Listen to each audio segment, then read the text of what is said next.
Hey everyone, welcome back. We're doing a deep dive today into Andrew Kagan's newsletters. Random technical news you can possibly use. Yes. And this one is from February 14th, 2025, Valentine's Day. Oh, very nice. So hopefully we can show our love for technology today. Absolutely. Spread the love. And yeah, this is a weekly newsletter and it covers 8 key areas of the tech world. Yeah, it really does. It's a lot of information to pack into one newsletter. So It is. Kudos to Andrew for putting it all together. Yeah, for sure. For sure. I will say that there are some headlines that kind of caught my eye in this one. Oh, yeah. We see, is Microsoft favoring Visual Studio Code over Azure Data Studio. Interesting. A new attack is exploiting Kerberos delegation and Active Directory networks. Oh, wow. And then, of course, there's all the, AI stuff, Google Notebook LM+, Microsoft Copilot, and a new machine learning framework called MASS. Yeah, you can't get away from AI these days, can you? No, it's everywhere. So let's just jump right into it. Why don't we start with Azure? Sounds good. There's a ton of Azure content this week. Yeah, there is. We've got a dedicated Azure update video, some resources on how to manage those service retirements, and then we've got insights into how generative AI is being applied at scale. And we've also got Azure Super Mode. Oh yeah, Azure Super Mode. What could that be? Yeah, I don't know. I'm intrigued. I'm a little scared. Right. A little excited. It does sound a little ominous, doesn't it? It does. It does. But there's also the Azure Developers video, and this one talks about AI integration with logic apps.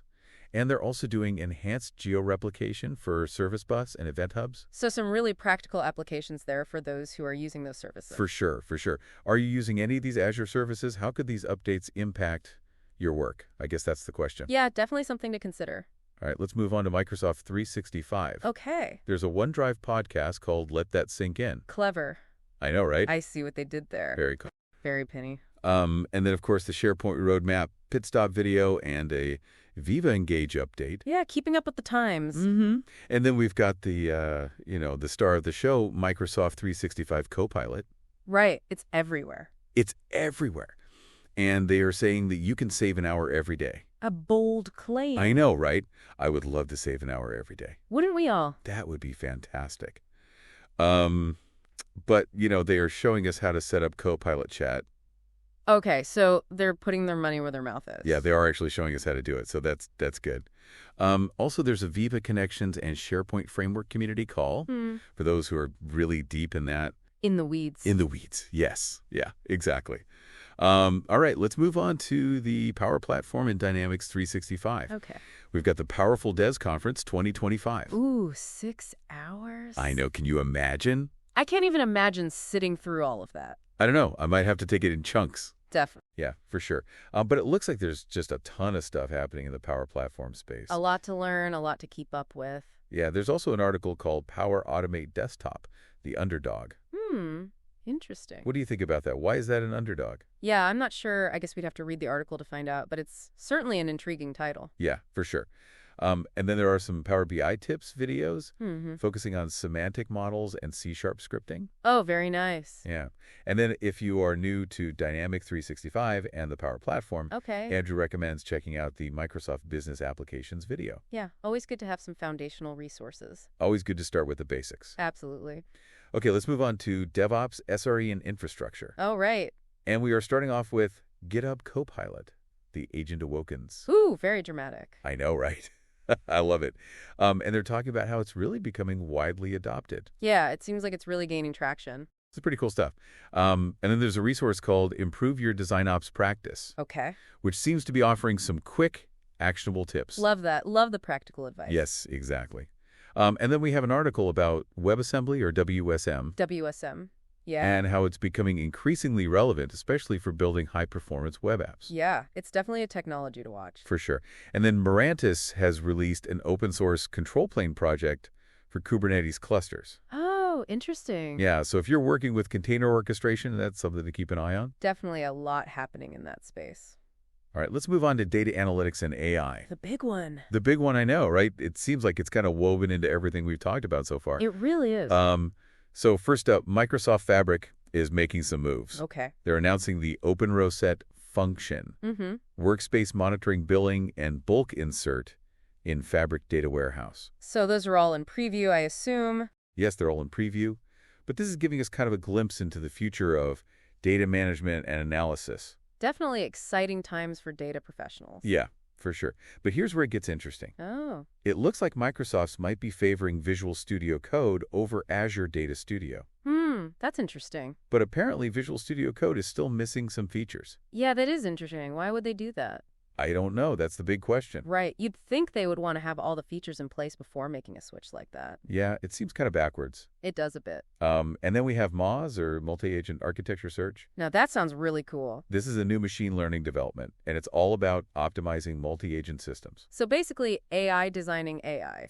That's kind of how I'm understanding it. Wow. Yeah, it's pretty mind-blowing. It really is. So lots to unpack there, but let's move on to security. Okay. Always an important topic. Always important, especially these days. Especially So this week, Andrew is highlighting a tool called the USB Army Knife. a USB Army knife. I know, right? What could that possibly be? Sounds dangerous.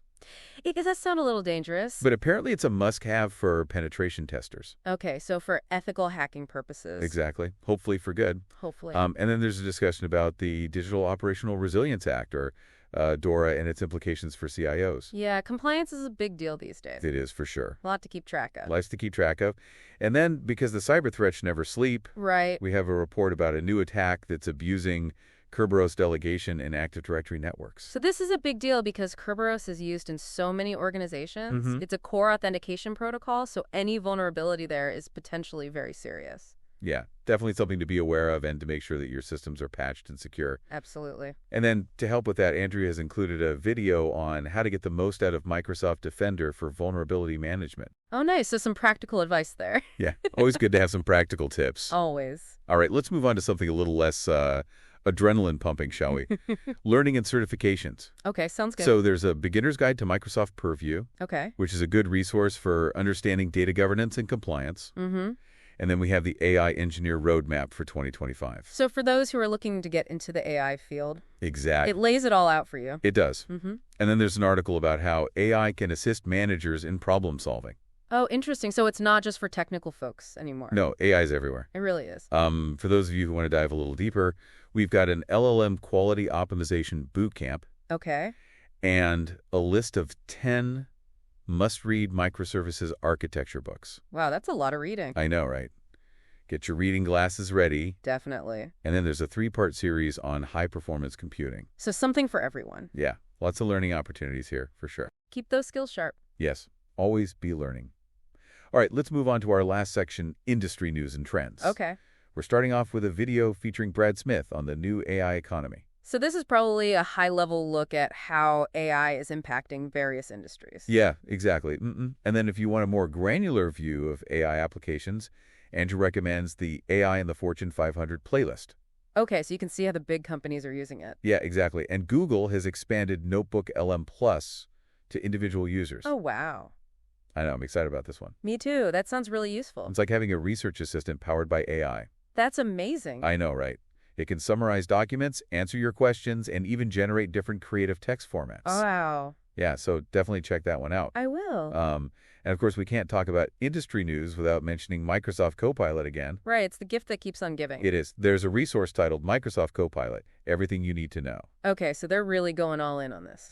Oh yeah, they are all in. And then we've got the Cerebrus Perplexity deal. Okay, what's that all about? So they are targeting the search market with ultra-fast AI. Oh, wow, so they're going after Google. I think so. That's a bold move. Yeah, it is. And then there's the SolarWinds acquisition, Okay. which is adding some uncertainty to the cybersecurity world. Yeah, big acquisitions always make you wonder what's going to happen. Yeah, exactly. What's going to change? What are the implications? Mm-hmm. And then as a final note, Okay. Jeju mentions SealsQ's quantum-resistant secure hardware. So we need to start preparing for the quantum future. I guess so. It's coming whether we're ready or not. It is. Oh, that was a lot of information. It was a whirlwind tour of the tech world. It was a A lot. fire hose of information. It was a fire hose for sure. But a good one. A good A one. lot of interesting stuff to think about. Yeah, for sure, for sure. So that's all the time we have for part 1 of this deep dive. Okay. We'll be back with more insights and analysis from Andrew Kagan's newsletter soon. Sounds good. I'm looking forward to it. Me too. Welcome back to our deep dive. You know, as we were going through all of that in part 1, I was just thinking like, Yeah. wow, there's a lot of information that comes out every week. It is a fire hose. It is. It really is. And, you know, you really do need these resources like Andrew Kagan's newsletter to kind of sit through it all. Curate a little bit. Exactly. Yeah. So, completely. Speaking of things that are important, I wanted to kind of circle back to Microsoft Copilot. Okay. Yeah. because we saw that in Microsoft 365, but it was also in the industry news and trends section. Mm-hmm. And it seems like Microsoft is really pushing this as a game changer. They are, and that promise of saving an hour every day. Oh, yeah. That's pretty enticing for Yeah. anybody who feels overwhelmed with their workload. For sure. It makes you wonder, though, like, Yeah. how is this actually going to change the way we work? Right. Is it really going to make us that much more efficient, or is it just going to create new Yeah. complexities for us to have to deal with? Right. Exactly. And then what are the downsides? Mhm. Is it all sunshine and roses, or Yeah. are there some things that we need to be wary of? Well, I think any new technology has the potential to do both good and bad, Mhm. right? So I think it's important to be aware of both the potential benefits Yeah. and the potential downsides and, kind of proceed with caution, but also with a sense of excitement Yeah. for what could be. For sure. I think that's a good approach. Also, I wanted to revisit that possible shift Okay. from Azure Data Studio to Visual Studio Code. Yeah, I mean, that seems like a big deal it for does. data professionals. Yeah, and it's kind of a head scratcher because, they're saying that Visual Studio Code is still missing some features. Hmm. So why would they do that? Right. It seems like they would want to make sure that everything's in place Yeah. before they encourage people to move over to a new platform. Yeah, and I'm wondering what the data community Mm-hmm. thinks about this. I'm sure they're not shy about sharing their opinions. I'm sure they're not. Yeah. Okay, so let's move on to something a little more unsettling. Okay, That report about the attack, right. that's exploiting Kerberos delegation. Yeah, that was a scary one. Yeah, it's kind of scary because, you think things are safe and secure, and then somebody figures out a way to There's always a new vulnerability. exploit them. Exactly. Right. And this is targeted Kerberos, which is such a fundamental program. Yeah, it's used in so many organizations, so it's definitely something to be concerned about. For sure. For sure. And then you add on top of that, that SolarWinds acquisition, and it's just like, Yeah. it's going to happen. Who knows? Right. It's kind of unnerving when these big players in the security space change hands. Yeah. Because you just don't know what the implications are going to be. For sure. For sure. But on a more positive note, Okay. the emergence of quantum-resistant secure hardware is pretty cool. Yeah, that is cool. It's good to know that people are already thinking about. Thinking ahead. Thinking ahead. Exactly. Yeah, we need to be prepared for the quantum future. We do, for sure. Also, I love that this newsletter Mm-hmm. always highlights learning and development. Yeah, there's always a lot of great resources in there. Yeah, I mean, from the AI Engineer Roadmap to Mhm. the 3-part series on high-performance computing. It's nice that there's something for everybody, Yeah, it really no is. matter what your interest is. So if we were to distill everything we've talked about Okay. into some key takeaways, Mhm. what would they be? Well, I think the overarching themes are the growing influence of AI across all aspects of technology, the need for a critical and ethical approach to Yes. these advancements, Absolutely. the ever-evolving landscape of cybersecurity threats, Yeah. and the importance of continuous learning and adaptation. Yes, always be learning. Always be learning. That's right. So we're living in a really interesting time, right? we are. It's exciting. It's challenging. It's scary. It's a little scary. But I think, resources like this newsletter help us to Yeah. navigate it all. Stay on top of things. On top of things. Yeah. Exactly. Yeah. So as we wrap up part 2 of this deep dive, Okay. I'm left with a sense of awe and trepidation. I think that's a fair assessment. Yeah.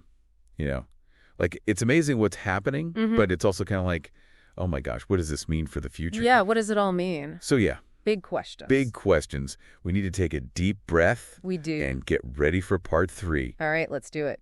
Welcome back to the final part of our deep dive. I got to say, going through all this tech news, it's incredible how much is changing and how quickly. It really is. It's a constant evolution. But you know what? Amidst all that noise, I think there are some pretty clear signals about where things are heading. Really? Okay, I'm all ears. What kind of future are we looking at?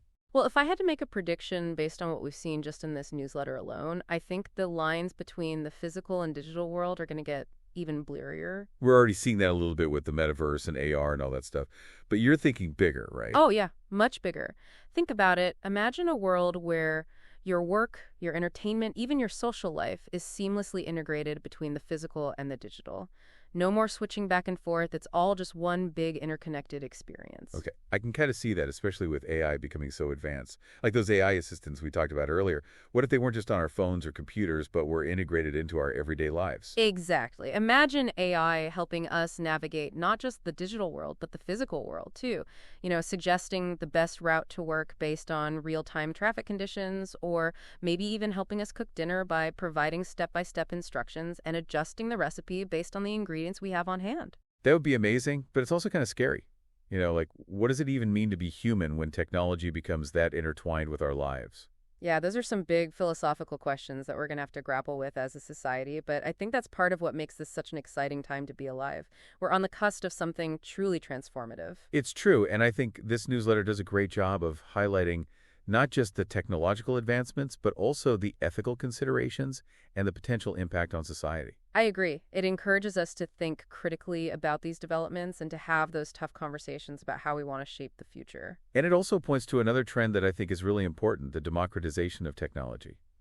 We're seeing more and more tools and resources becoming accessible to a wider range of people. Yeah, exactly. Like that AI engineer roadmap we talked about, it's a clear path for anyone who wants to get into that field, regardless of their background. And then there are those no-code and low-code platforms that are empowering people who don't have traditional coding skills to build apps and automate tasks. It's pretty incredible. It is. It's breaking down barriers and opening up a world of possibilities. But it also raises some questions about the future of work. What skills are going to be in demand in a world where technology is becoming increasingly accessible and sophisticated? Right. It's going to be a constant process of learning and adapting.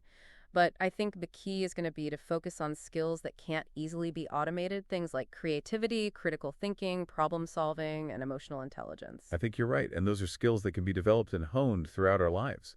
So I guess the message here is to never stop learning. Exactly. Stay curious, stay engaged, and be willing to embrace change. On that note, I think it's time for us to wrap up this deep dive. Yeah, it's been a fascinating journey. It has. We've explored some incredible trends in the tech world and hopefully sparked some thought-provoking conversations along the way. If you want to delve deeper into any of the topics we discussed, be sure to check out the show notes for links to all the resources. And please share your thoughts and reactions with us. We love hearing from you. Absolutely. Let us know what stood out to you, what surprised you, and what questions you're still pondering. Thanks for joining us on this deep dive into the world of tech. Until next time, stay curious.